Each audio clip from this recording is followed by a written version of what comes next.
I'm Jane King at the New York Stock Exchange, and with me, John Lai, the CEO of PetVivo, and Adam Ainspan, who is the owner of several veterinary hospitals across the country. And so welcome both of you. And Adam, I want to start with you. We know you have a very interesting background in veterinary medicine and animal hospital ownership. So elaborate on that. Tell me your background and how Spryng has enhanced your practice.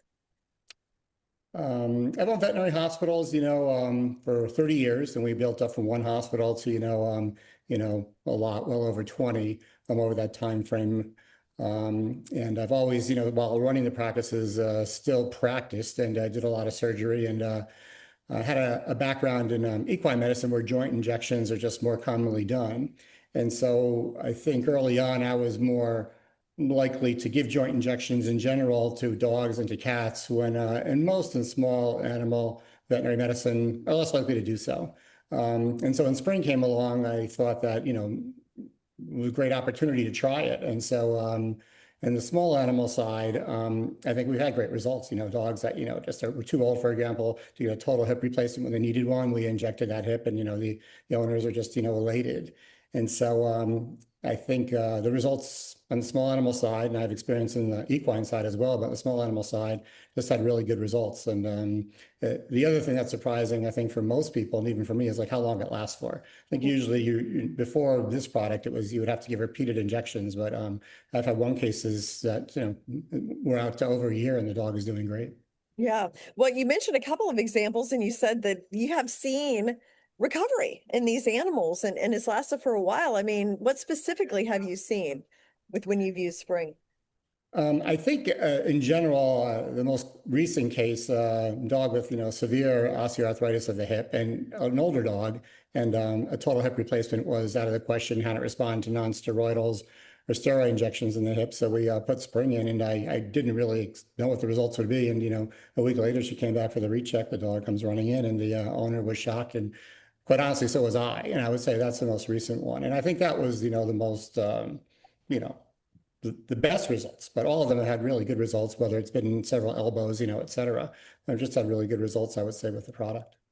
Now, where did your interest come in veterinary medicine, and when did you first start getting involved in loving horses?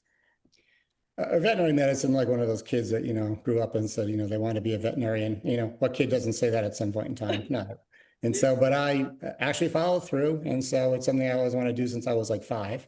And so it's been, a great career. My dad was a dentist, so I grew up around, a small medical business, setting my whole life. So I knew what I was getting into. So I was just really excited about just not, trying to help animals, but also, running the business side.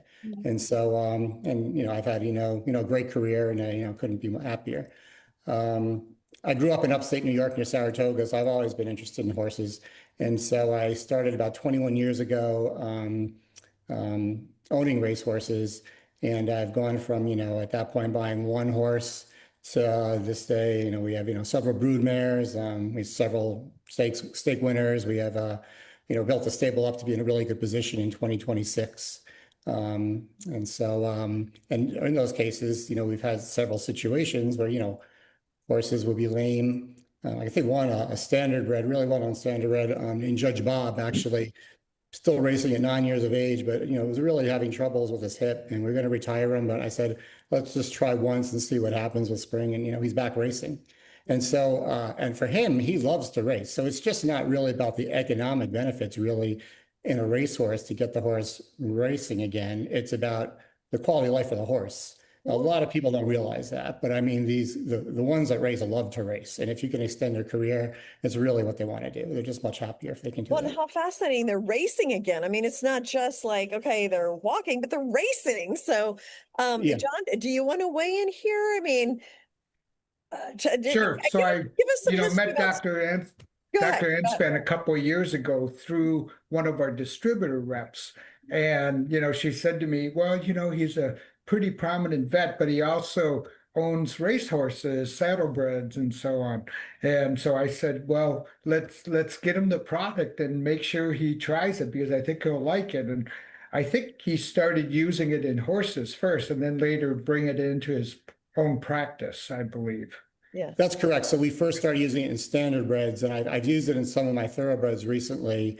And one of them is going back into training actually this weekend. So I don't know if he'll make it, back to the track. We'll have to see. I don't know yet, but he's really come along really well. And I would say at least two vets told me we should retire him, and they're shocked how well he's come along. So we'll see. It's a big step to get from being able to go back into training to race and actually making it to the track, especially for thoroughbreds. But nevertheless, so far so good.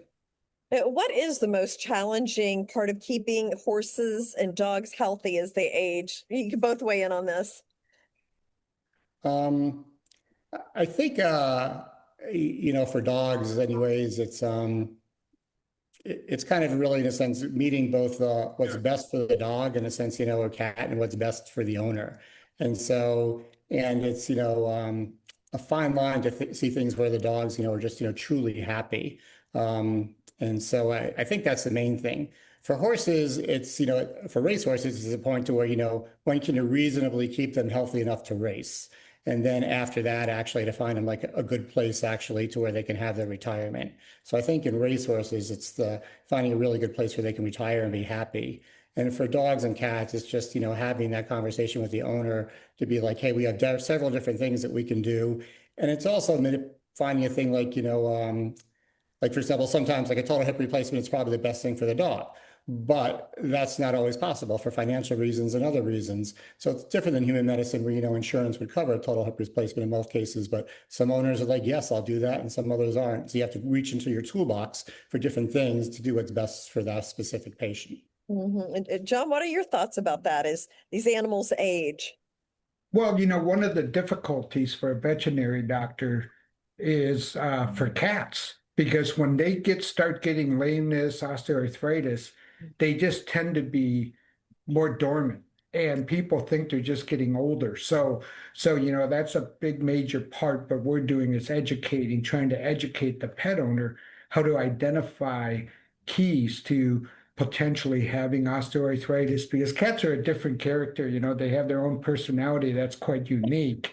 Unlike a dog just wants to run and jump on you, and cats, some cats just go off on their own and sit in the corner. So it's much harder to find a cat, but the economic value of Spryng for cats is quite promising. It's quite economical because a single syringe can probably hit four joints of a cat because their joints are so small. So the cost for a cat is much cheaper than other types of therapies that are out there. Yeah.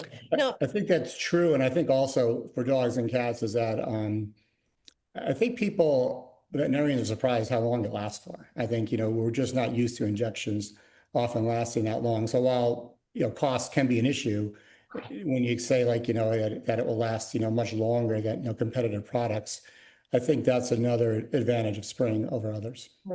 John, what have you seen? How long does Spryng last?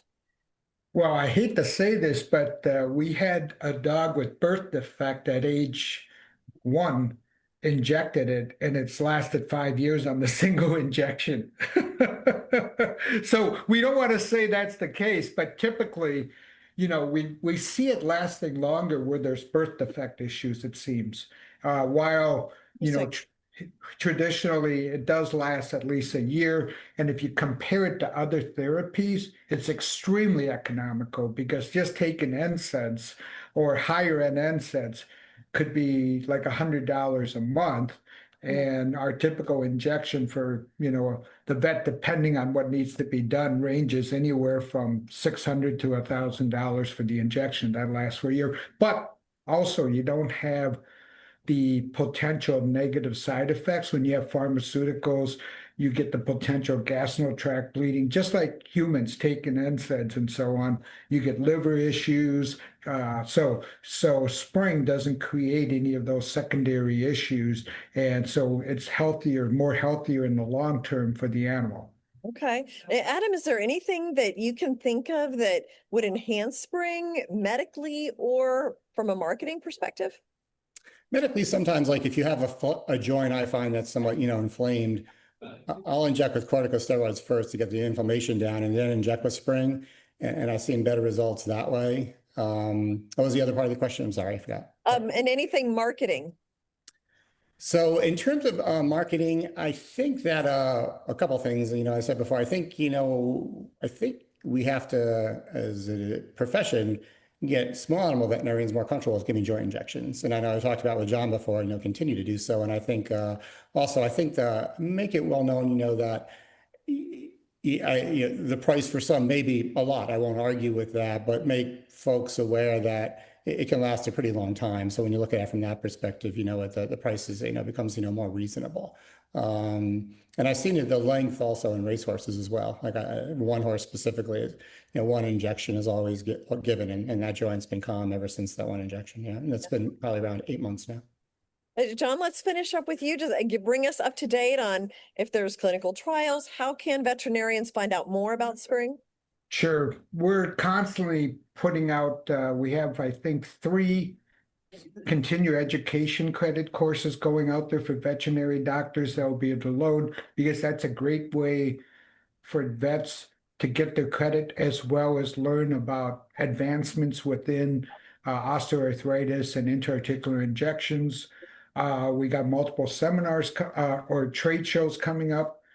And we're looking, getting closer and closer to launching our PetVivo AI app, which will really help educate pet owners as well as be a really good tool for the veterinary doctors to make their time more efficient. It's designed to aid the veterinary doctor in giving better diagnosis and less time on waiting on lab work and all. There's multiple aspects, and hopefully in the next 30 days we can make the announcement that it's here. It's available for the veterinary doctors and vet techs. Okay. Well, I look forward to that.